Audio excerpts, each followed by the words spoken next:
Welcome to Cisco Tech Beat, the podcast that explores the people and stories behind what inspires the newest innovation. I'm your host, AB, and I'm thrilled to welcome our very own Carlos Pereira, Cisco Fellow and CX Chief Architect. Carlos focuses on helping industries transition and innovate by designing and integrating technology solutions, and he aligns those efforts with customers' business goals to drive growth and value through technology adoption and usage. Carlos, welcome to Tech Beat. Thanks a lot, man. It's a pleasure to be with you here, AB, and with everybody watching us. Thank you. I love it. I'm glad we got to do this. And I, of course, no surprise, want to jump right into AI. There's significant hype around it. Oh, really? Come on, man. I thought you were going to go for chicken burger or something different. Oh man, I was saving that for question 2, but maybe we can come back to the food Okay. the food items. But we'll start with AI alphabetically. It's before chicken burgers. And I want to talk about it because there's a lot of hype around it. And I think from what I have read, organizations are having a hard time understanding what the potential ROI for them would be if they were to integrate AI into their business. So how does Cisco's AI adoption framework help organizations both assess their readiness for AI and then implement that, effectively? So let me start with the first one. So Cisco CX, which is the Cisco customer experience, it has an adoption framework for AI. That means as the customers go and start to pursue AI in their corporations, the adoption framework conveys a methodology that has been proven on many organizations. We didn't start a couple of years ago with Gen AI, but has been proven for years of AI overall, since computer vision models and everything that has to do with machine learning, predictive models, all the way now incorporating Gen AI. And it starts basically with identification of the so far called AI use case. And from there, we identify and then prioritize the ones that bring the ROI. So I don't know if you're aware, AB, but there are studies out there, and Cisco even itself made a survey as it relates a survey with agentic AI from the Cisco customer experience, aka CX organization, that talks about agentic AI.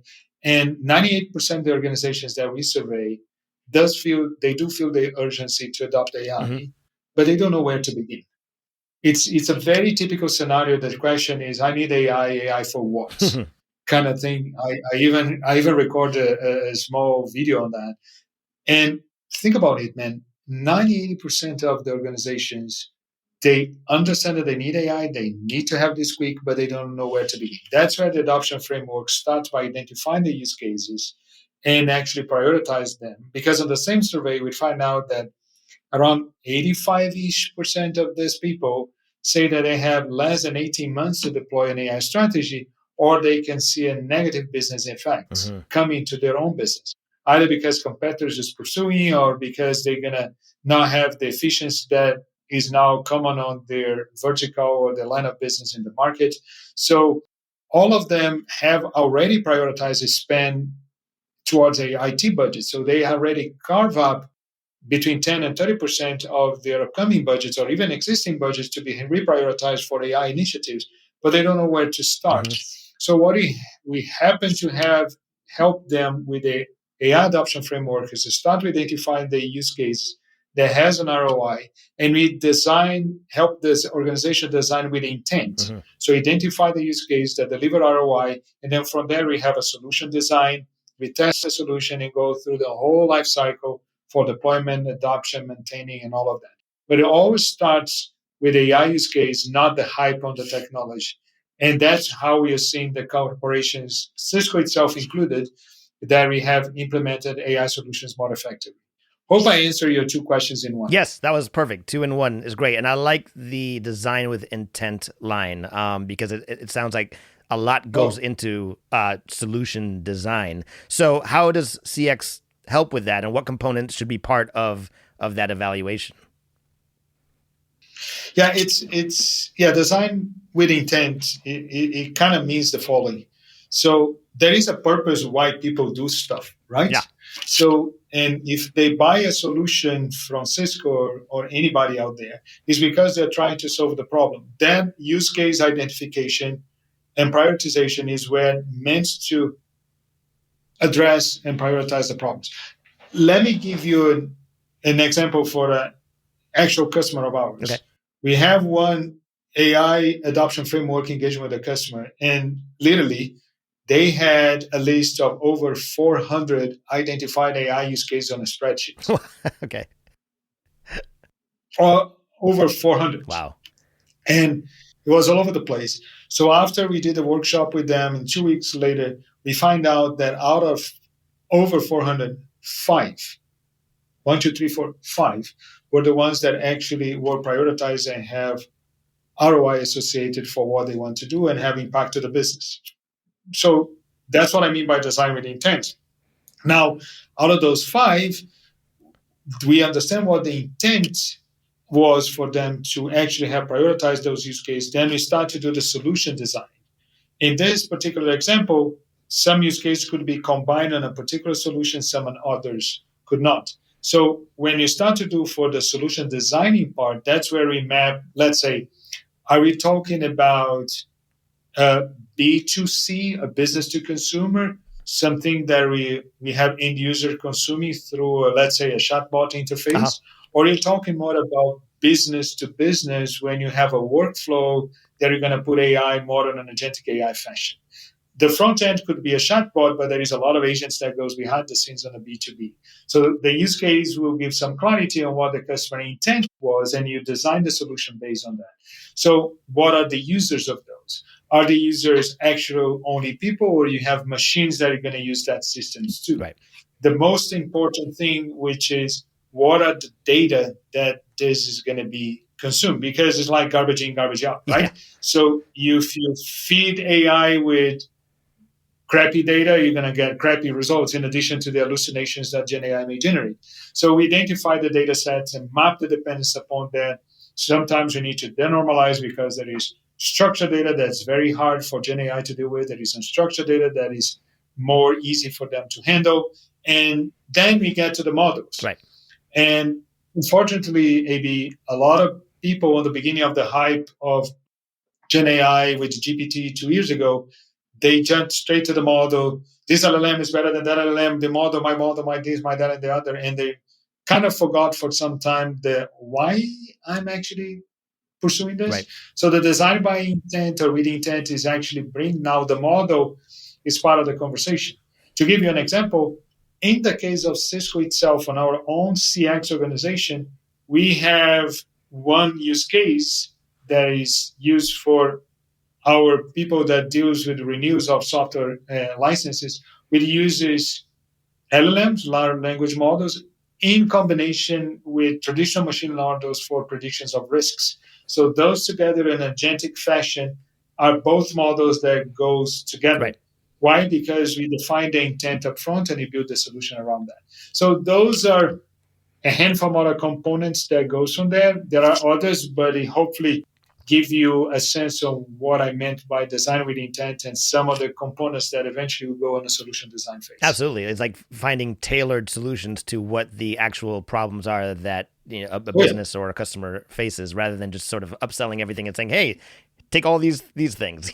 What is your real problem? So yeah, but there is a tailor aspect, but there is a scaling aspect too. Yeah, actually, it's funny you mentioned that, because I know that one of the biggest challenges, we're talking about difficulties with AI in general. One of the biggest challenges for organizations is scaling AI workloads. So how does Cisco CX help with that? That's an interesting, as I mentioned before, scaling has multiple angles to it, if I can use this word, or perspectives, if you like. So sure, let's say there is a scaling when, as you go for the adoption framework, you identify the use case, you put the solution design. So there are situations that you know that the solution design that you propose is going to work. And there are other ones that you may want to do a POC to do some validation. Either way, you have this initial phase of experimentation.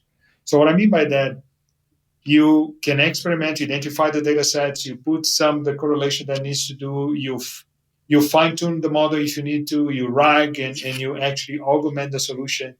You create your initial solution, and let's say you expose this to a handful amount of customers, let's say 50. Or if you talk about a branch, you expose to like 3, 5 branches. Then after you prove the point that that solution works the way you want it, then you need to scale. So the scale is, how do I go, let's say, from 50 users for 50,000 users? And how you Right. slice the growth for that? Or how I go from 5 branches to 500 branches? So there is a notion of scaling that usually implies the infrastructure that is associated with that and the models and the sizing Hmm. for that. But on the case of the infrastructure, one of the things that CX has been able to help a lot of customers is when you have a small experimentation on the environment. If you're running on the infrastructure, let's say I'm running a cluster with X amount of GPU. If I need to grow, let's say, 10 times or 100 times the amount of users, there is a growth that goes through that. How much infrastructure needs Right. to support that, and how you automate that growth. So that's where, for instance, when you talk about growth of the infrastructure and scaling of that infrastructure, if you will, you need to make sure that that infrastructure growth and scale can be automated at the same speed that the usage of AI would come. So let's say if I have 100 Mm. users and I go to 1,000 users, I need to enable this tomorrow. It doesn't take, it is not, let's say, is not ideal to say, no, but my infrastructure is going to take a week to get to that size in order to, you see what I'm saying? So that cross dependence shouldn't Yeah. exist. So Cisco CX has a solution that's called Services as Code, which pretty much leverages the premises of DevOps and GitOps with an automated data model that has all the intelligence that Cisco has for decades to implement the infrastructure with the automation, all together to infrastructure as code, open source components like Terraform and Ansible that put together allow us to make the growth of the infrastructure hyper automated, which pre-validated tests so you don't increase your likelihood of failure as you scale. Quite the opposite. So you have this proven of many customers, you have hundreds of customers on that. So that's one aspect of scale to your original question. There is another aspect of scale which has to do with the user itself. So my example, I came, let's say, for 50 branches to 500 branches. So this is Right. not like at a data center that I or a cloud that I'm gonna go auto scaling or automate based on the services code solution for Cisco. If I'm going about branches, they are at different states, different locations. So how you make this Yeah. automation going beyond a centralized located to a distributed location, which is how AI has been consumed these days. So when you go to the user, then my example of 100 users to 100,000 users, let's say, which is, let's say, typical applications on the consumer side, how we take the scaling of the feedback loop is not only what the customer uses, but how much their usage is being used, how much of that feedback is feeding back to the system to automatically improving it. Because when you talk about AI, by nature, Mm. AI applications are non-deterministic. One of the things that a lot of people don't realize on the AI applications is until before AI, you develop a piece of code. It can be a hello world AB that you do over the weekend. If you hit that code 100 times, Right. Right. it's going to give you hello world 100 times, right? If you hit an AI application, Right. an Right. LLM, it can give you a hello world 90% of the time, and the other one is going to say, have a nice day.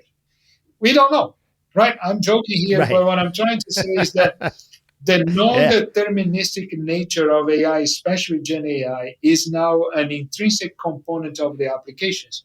So it means the user is not only a consumer of the app, is now part of the app development based on the data-driven feedback loop that it Right. brings in.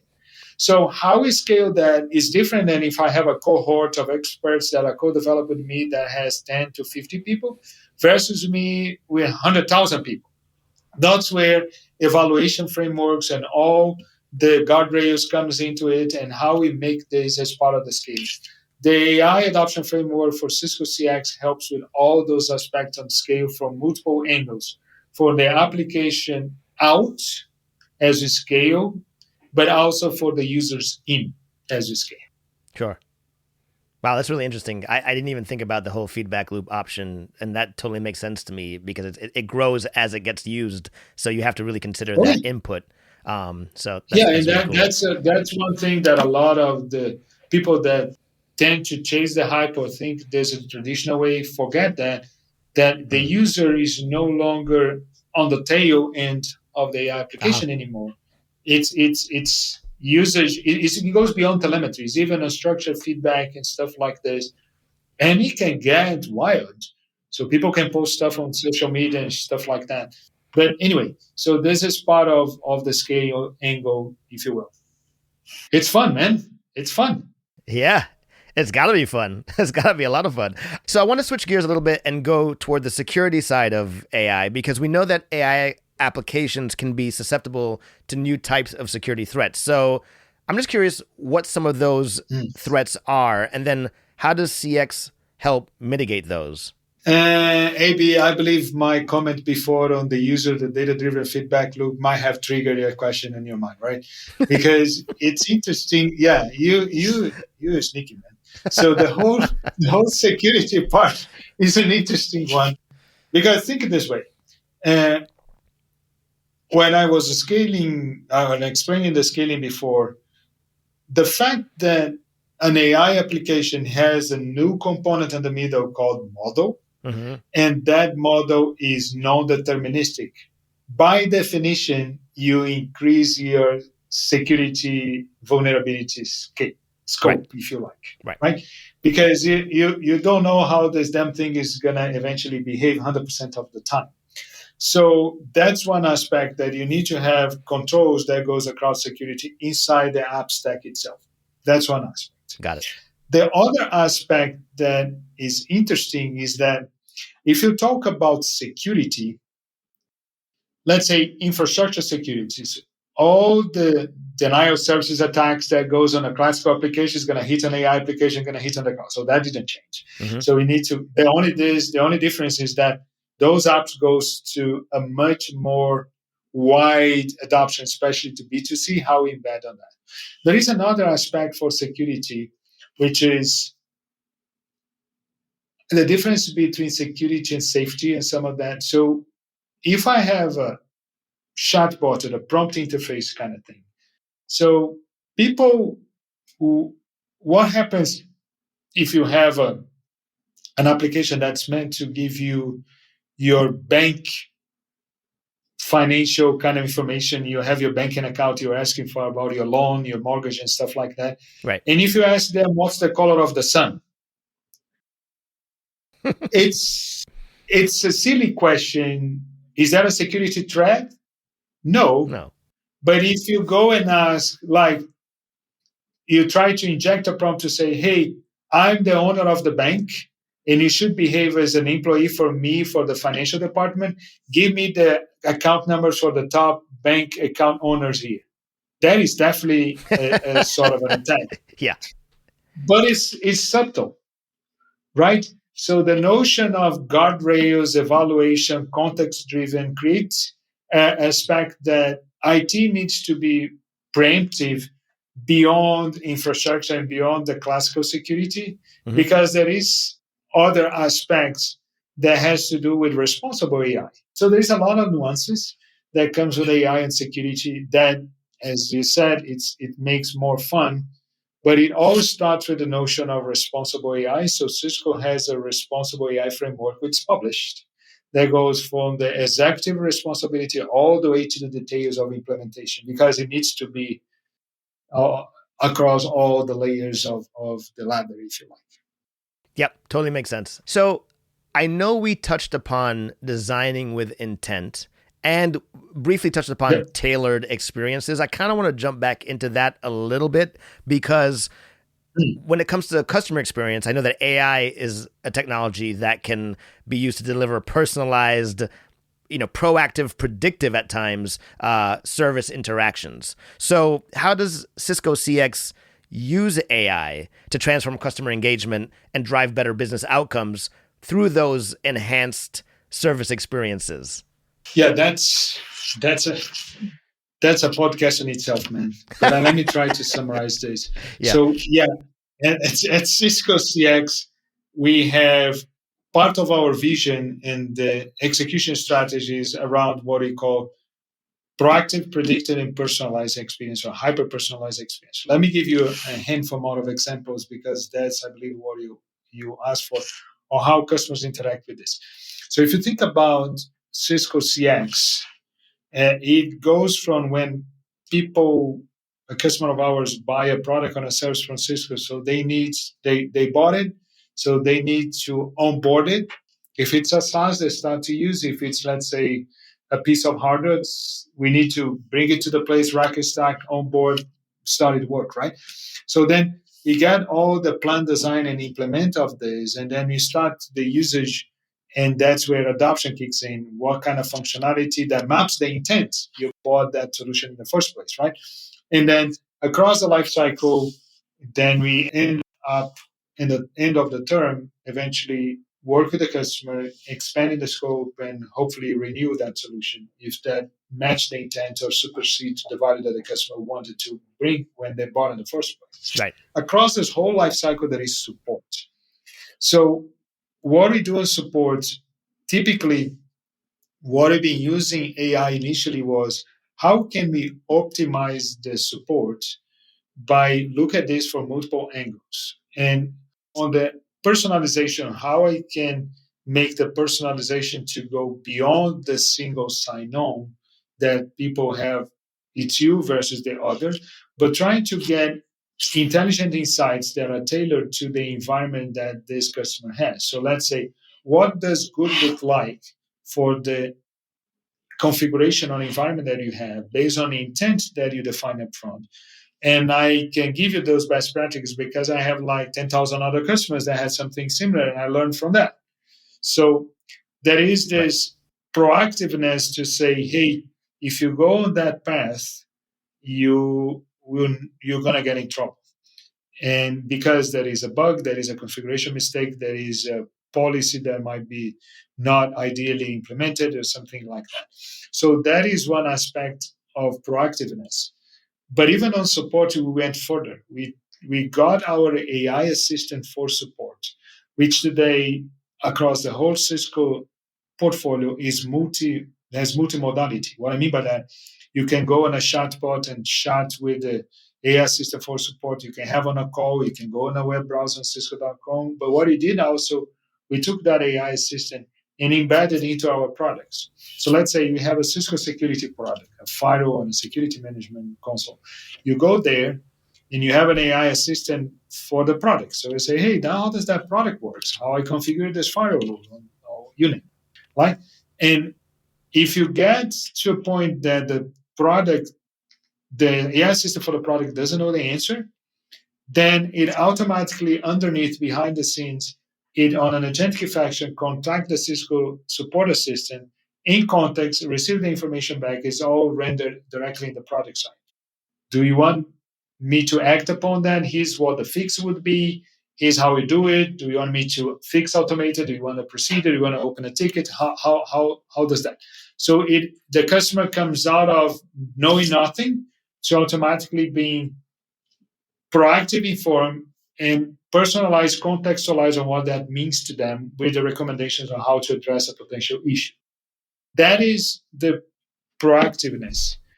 As it relates to predictiveness, there is something that we have already shipping for some time, which is, let's say, you have a device, and by observing the behavior of that device or the configuration, the telemetry, I can use the models and predict if that device is going to fail, or predict if you don't automate this in X amount of time, you may hit a fail. So the intent here is not only on the case of support, that was your question, to minimize the time to resolution, but also to avoid the incident in the first place.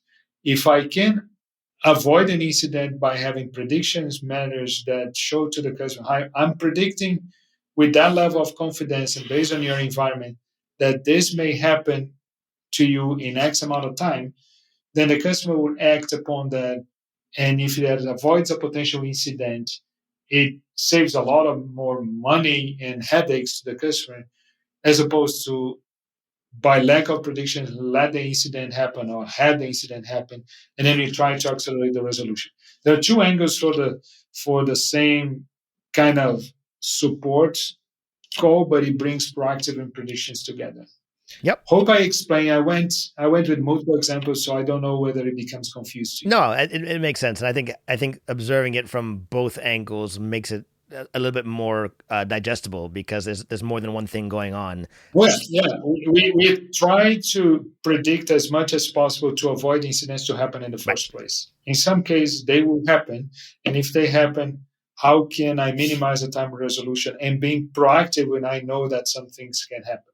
So that is part of the angle. Yeah, I like that.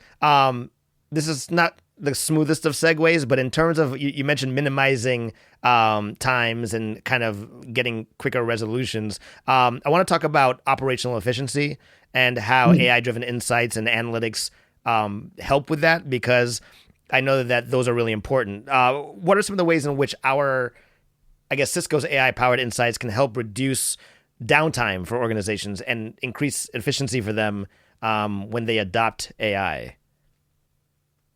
I believe that is not a curveball, man. It's associated with what I Okay. was saying before, because remember the scenario that I told you that, hey, I have my AI system for support embedded into the product. And because I know the environment, I can proactive inform something like that. I don't know Yeah.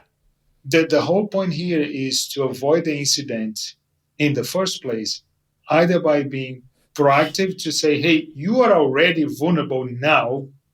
Mm-hmm. You may be exposed. You are hence you're already vulnerable, hence you're already exposed. You may be a target hit anytime from now on. Let's fix it. This is me being proactive. Right. Me being predictive is like, I see your environment, that's going to fail in a week.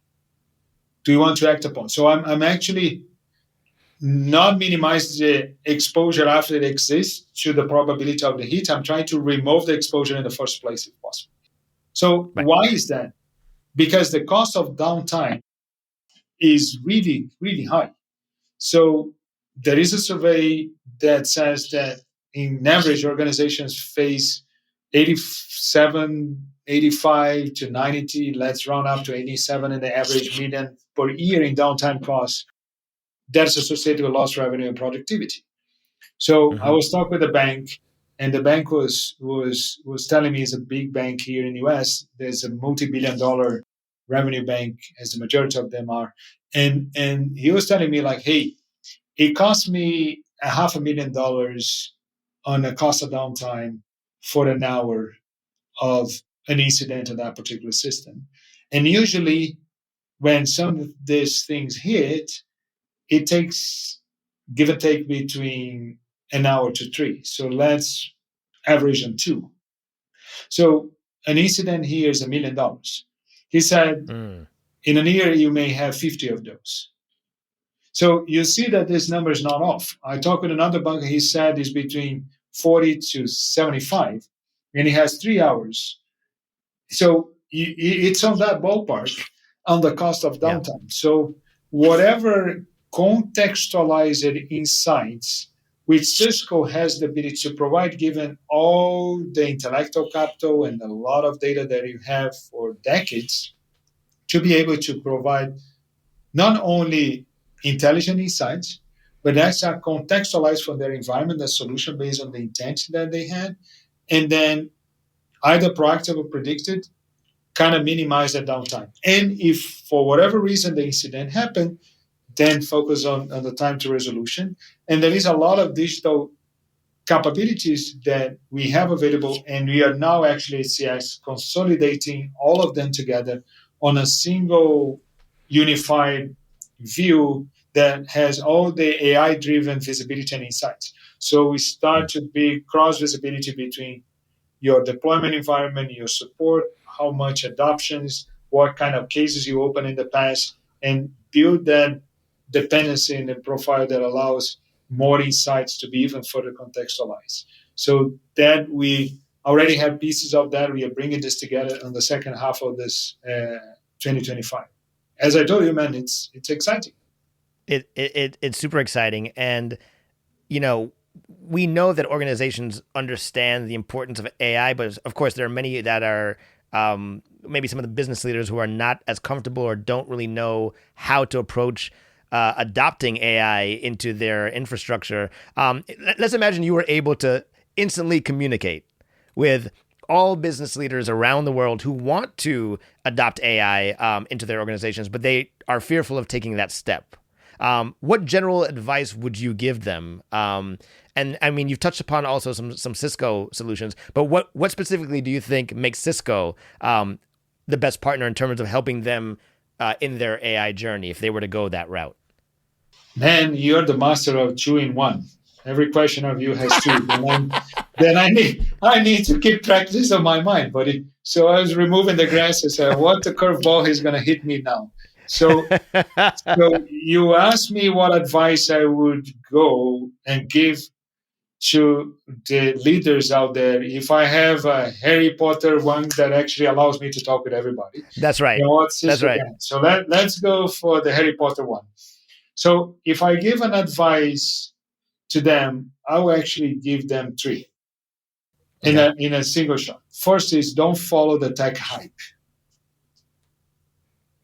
Second, focus on the use case that brings value to you, because the use case you're going to get, you focus on the intent for deliver something, and the technology is going to be a means to an end as opposed to the hype. So don't just go blindly on the hype. There is a sense of urgency that AI has accelerated the pace. Don't get me wrong. That is reality. We cannot get out of that new panic cycle, if you will. We're moving faster. We need to adapt to that. But following the hype blindly without the mapping of the use cases, it would be my strong advice for the people, number one, which is two in one. So I'm following your trend. And the last one would be focus also on your people. As AI would carry over a lot of the business processes and actually augment them, optimize them, and even create new ones that's going to be AI driven. Make your people part of the solution, not part of the problem. What I mean by that, as the business get carried and augmented by AI, focus on the training, elevating the skill set of your people, make sure that they are ready for their wave. Some is going to make it faster. Some you need to get away. Some is not going to cross that bridge. But the reality is the fact that you're bringing your teams together, your people, has to do with the training of them, make them available from the foundation of this, create specialized teams that allows them to experiment, make it inclusive. A lot of people, because of the hype, they have a handful amount of very skilled talent that goes on this Skunkworks, they're special and they come with a solution and people are like, what just happened? So, and that the reason I'm saying that is not because you're making people specials and differentials, because you need everybody to adopt that solution. If there is no confidence, the adoption is not going to happen. So that would be my advice generic for Cisco, regardless of Cisco. On your second part of your question, how Cisco CX can help, we can help because we cover the whole life cycle. And the AI adoption framework, going back to your first question, is something that is available. Our team of customer experience can help you with the plan, design, and implement the solutions. But even before that, help to identify the use cases, prioritize those that are mapped to the business with AI. Multiple models on AI, it doesn't need to be chatbots only. And actually, quite the opposite many times is not only chatbots. And then get the solution designs and then map this. What does that mean for you as it relates to infrastructure, security, adoption, and actually the full operations that we didn't talk about this. The day by day, the augmentation necessaries, the observability that comes with that. All of this is an area that Cisco can help you, and Cisco CX in particular can allows you to get on this whole journey. That's great. Totally makes sense. And thank you for fielding my 2-in-1 curveball questions. I appreciate it. Of course, man. I told you I'm thinking about changing your acronym instead of being AB to be 21. It's more Yeah. accurate, I would say. Okay. I'll take. I need a new nickname. I've been AB for way too long. I think that's a perfect place for us to wrap today's conversation. Carlos, thank you so much for the chat today. Thank you for really educating us on AI as it relates to CX and vice versa. And I hope we get to talk again in person the next time. Yeah, hopefully, yeah. And then I'll double check in person whether this battery there is actually for real, or is just for fancy background. If you actually play or not. So let's see. That's for the next podcast. Oh yeah. I play. I'll show you the rest of my room offline. But it's I play some stuff, so I can prove myself. That's what you say. Let's see in the next podcast. Sounds good. All right, Thanks Carlos. a lot, thank buddy. you so much. Was a pleasure. Thank you. Have a good one. Likewise.